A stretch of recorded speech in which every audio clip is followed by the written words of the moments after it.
Hogy érdemes tanulni a töri érettségire?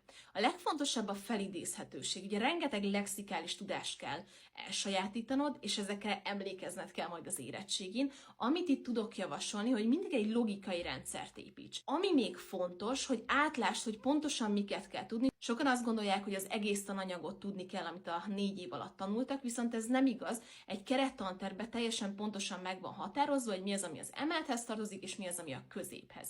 Ha szeretnél hatékonyan készülni, nézd meg az érettségi applikációnkat.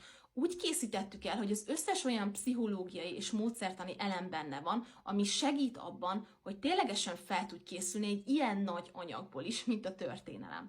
Rövid videók vannak, amiben logikai rendszert építünk, majd szöveges részek, amiket elolvasva ismételni tudod a tudást, jönnek a gyakorló kvizek, amikkel be tudod gyakorolni az érettségi feladatokat, majd utána megmérettetheted magadat egy fejezetzáróval, és hogyha már nagyon penge vagy, akkor jöhetnek az érettségi kvízek. Ha szeretnél egy eredményközpontú felkészítést, menj fel a berni.hu-ra, és írd meg a komment szekcióba, hogy neked mi okozza a legnagyobb kihívást a töri érettségiben.